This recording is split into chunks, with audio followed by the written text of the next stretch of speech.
to it. As always, guys, use the raise hands feature on the participants tab. We'll make our way around the room as best we can in about the 15, 20 minutes we got here with Coach. So go ahead and utilize that feature and get started. We'll start off with John Hale with the Courier-Journal. Go ahead, John. You talked a little bit on the radio last night about this, but with no fans or few fans there, obviously no fans tomorrow night, does that affect the energy level of your players? Does it make it more kind of like an AAU game to fall into those bad habits that you're talking about all the time? Well, it affects the game here. Come on now, 24,000 in this building. And when we needed to make a stop or two or get a basket, our fans would have been going crazy. And maybe we come up with an extra rebound or we dunk a ball, something good happens. The fans here are a big reason that we have the kind of run at home that we've had. Without them, it's going to hurt. But guess what? Everybody has the same issues. The only difference is Rupp Arena is Rupp Arena. And it's one of those things that I said this, a week and a half, 2 weeks ago. It would affect us more than any other team. All right, we're going to Kyle Tucker next, and then Jerry will be after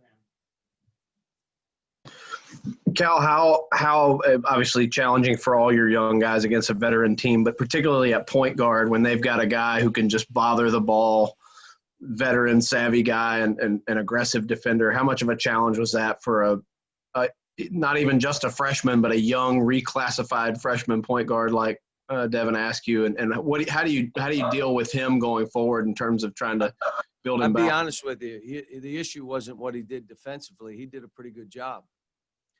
He had one that he pushed up late in the game. The kid went and shot a floater when they were up 10. But short of that, he did a pretty good job. And the issue we had was, and we showed him the tape, we had 21 turnovers, and that led to 20 points, and some of them run-throughs. And then the second thing we had an issue with, we went from a very unselfish basketball team. I've never coached a team that had no assists in the second half. Now, you could say we missed shots, but we went on the tape and showed them all the extra passes they could have made to get other guys open for shots or threes and you know, there's someone in front of you that's not your man. That means someone's open. You go and there's someone in front of you and he's not your man, you're passing. So we'll work on it today, and hopefully that's the dregs of, all right, now it's my time to do my thing. And when you got one or two guys doing it, it leads to 4 or 5 or 6 guys doing it. And spacing was bad, not their fault, my fault. We got to work on that a little bit. And then there were some other things that I'm going to move around offensively and do some different things. We didn't screen. We didn't run the guy into the screen. We didn't – a lot of little things that cost you a game. But that game from 18-20 to 16-20 is where they won it. We were up 6. We're ready to go up 8. And all of a sudden you turn around in 2 minutes and you're down 3, and you should have been down 6. They missed a wide open 3. And so the lesson to them is that's why you got to play. You got to know how to stop the bleeding. I've got to teach them how to play winning basketball. We got good players, but they're not ready to play winning basketball the way they're playing right now. Right there, you got next, Larry Bott after him. Yeah, John, I wonder about the challenges that Kansas brings, and in particular, when they play 4 or 5 guards. Yeah, they play 5 guards, and they play their point guard as a 5-man. I mean, they put them inside. It's amazing stuff. And I will say this, that, you know, they've got some vets. They got some tough. Their post player is physically tough and will fight. They're downhill runners. They got good 3-point shooters. The guys that are supposed to shoot threes shoot threes. And they're in there knowing I'm searching out threes. We're still learning that. I'm still trying to get them to understand we don't need everybody to do everything. You do these 3 or 4 things. Let him do these 3 or 4. We're still trying to figure it out. I watched the stuff I watched. I think they're playing well. They played two good teams, and Gonzaga maybe the best team, and that was a touch and go game. They got down, but they come right back. They're not afraid. They're a veteran. They'll fight. It's going to be a hard game for us. We know it, just like the Richmond game was a hard game. No fans. We are leaving today because of this weather. I got spooked when you wake up and there's a foot of snow on the ground. I'm like, we better get up there, or we may be getting up there an hour before the game. So we are leaving today. All right, Larry, and then Christos, we'll go with you after that. Yeah, John, I was going to ask you about your travel plans since you just talked about that. Can you just talk about if there was a positive yesterday about the way your guys did rebound the basketball? Well, there's a positive how we defended. I mean, that's a hard team to guard with a bunch of young guys. And I told them, if you defend like that and you out-rebound a team by 20, I really never heard of a team losing that game. But I said, when you get 5 assists and 21 turnovers and you don't create a good three for us, and the ones were created we missed, well, that's when you lose the game. I never thought our issue would be offensively. But when I think back, just about every year I've done this, it's been the same. Like, we still haven't figured out how exactly we're going to play. We've got good three-point shooters. We're not going to rely on it. We're not going to take 40. But I told the staff, again, we need to take 17 to 21, 22 threes. And again, the guys that can shoot it, let it go. We can do some stuff with even Cam. Cam had 3 opportunities for threes, and we didn't throw him the ball. We charged one time. We tried to do a step through one time. We threw it to the wrong guy one time. It was almost like we tried to make everything hard. I got to make a play here. And so we got some work to do offensively. We did some good stuff, but not enough. The ball wasn't, like I said, we didn't create a good shot for a teammate. The assist, I've never seen a team with 5 assists, no assist in the second half. So we got to work on it. We got to talk about it. We pointed it out today. And now we got to do what we can to get ready with a quick turn and get on a plane and get to Indianapolis. Christos, we'll go with you, and John Clay after that. Hello, Coach.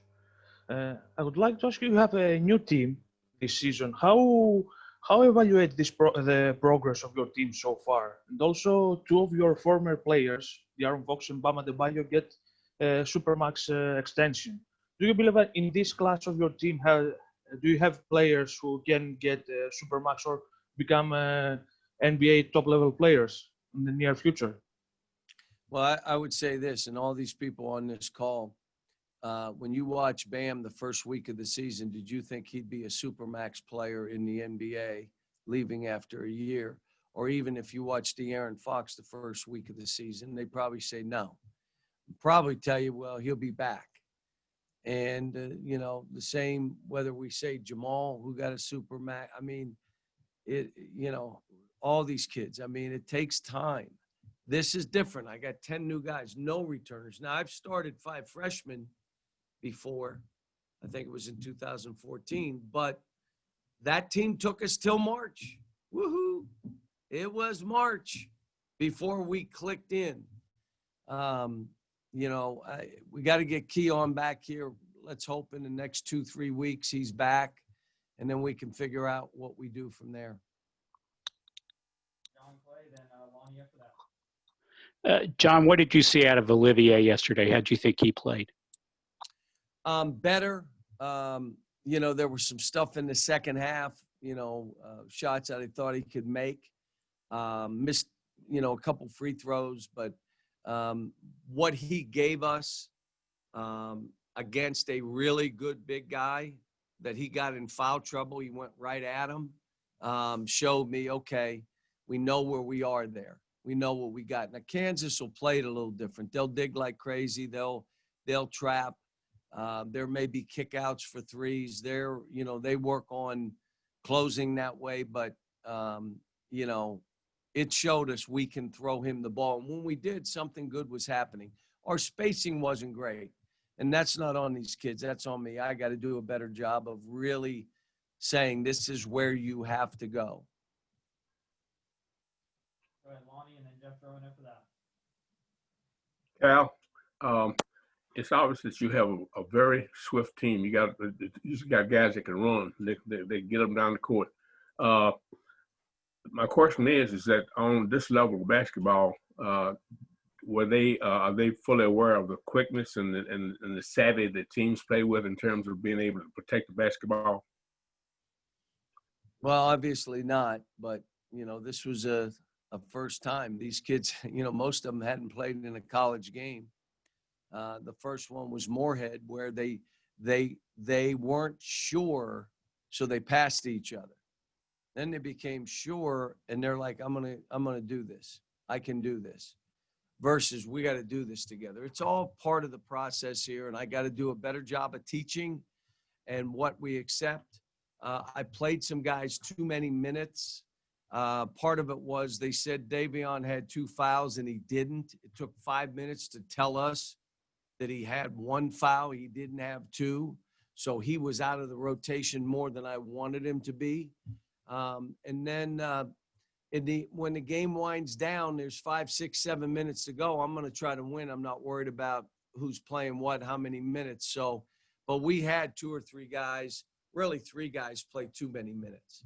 So, hopefully we get in a better rotation. Jeff, throwing to you, and then we'll come back for a few follow-up questions. Yeah, Cal, I was wondering, we're several years kind of into the Champions Classic now. I was curious about what you like about the event, and is there anything you might change moving forward if, you had your say about it? No, it's a good event. I think both this and the CBS events are, they prepare you for neutral games. The problem is this year we don't need to work on neutral games. It seems like every game's a neutral game. And it appears as though if they do it in a bubble in Indianapolis, it's all going to be the same. So the issue we have, and this schedule, it's a little tough schedule for this group. I thought I'd have Keon. Probably shouldn't have gone this rough, but it is what it is. It's done. Let's play the games. And the great thing is we're playing basketball. So however this is, we're playing basketball. I look at this group again, and it's just like, hey, I'm with you. You got to listen. We got to make changes. You can't be blaming anybody. Hard thing for these kids, they get on, the phone calls start happening. And that's when, kids got to stay the course, man. And we got good kids. So I think we'll be fine. We'll go with John, Kyle, and Jerry in this. Cal, you said, I think 2 to 3 weeks on Keon. Is there been a setback there at all, and how do you deal with the post rotation? The docs just want him to take more time. How do you deal with the post rotation while he's out? So Olivier's not playing 38 minutes or whatever it was yesterday. Well, we got to get better performances out of some guys. And I tried to tell them today, normal teams play 7, 8 guys. And the way you get in that rotation is in practice and then playing in the game. And when you play in the game, you elevate the game. It's not like you're just trying to run up. You're in there to elevate the game, which means you'll get more minutes. But we got to. I mean, there's no way, even Isaiah, I was trying to play Cam some. I wanted to throw in Jacob some, just trying to get him on the floor. And, the game got close. I mean, we should have been up at half 10 or 12, missing free throws, dumb turnovers, lead bad shots. All of a sudden, you're up 6. You're up 6 with 18, 20. You should be up 8. And all of a sudden, you're down 3 with 2 minutes into there. And really through the first time out, and you should be down 6. That's how we started. So, you look at all this and you just say, all right, we want to have a rotation, but you're also trying to win the game. All right, Kyle, and Jerry, wind up with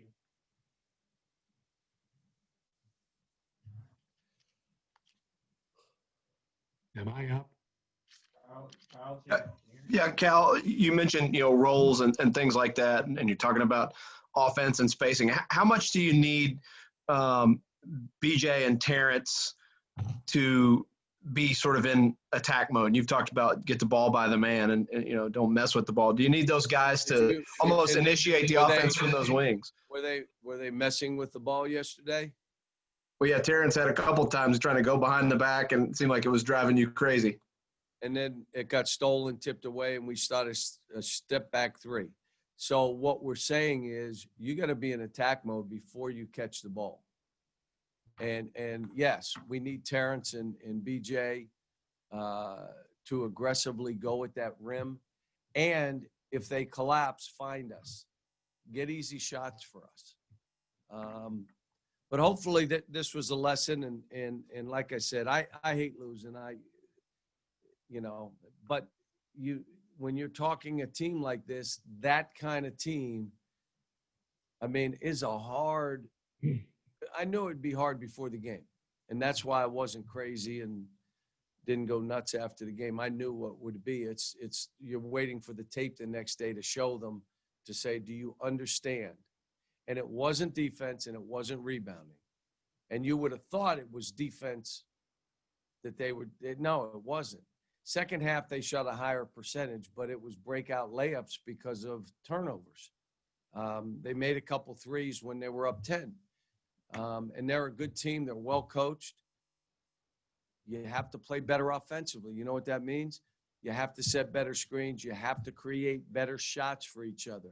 You can't just go try to get your own, especially, you ready? Early in the shot clock. You can't do it in the first 5 seconds. If you got a layup or something easy, fine. But if they collapse and it's early in the clock, give it to somebody. Jerry got the last one, Cal, and we'll get Terrence in here. Go ahead, Jerry. Is it okay? I can barely hear you, Eric. Cal, I wonder about Marcus Garrett, the Kansas guard. How much of a challenge is he compared to, say, Jacob Gilliard last night? Different, more physical. One is a tiny, quick water bug, Tyler Eulis-ish. And, Garrett's got some size and girth to him. He'll physically come right at you. Terrific defender, one of the best defenders in the country.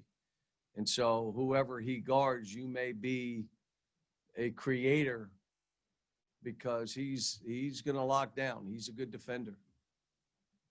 All right, guys, I'm with Coach Cal. Give me just a moment here. We'll get Terrence in here for you.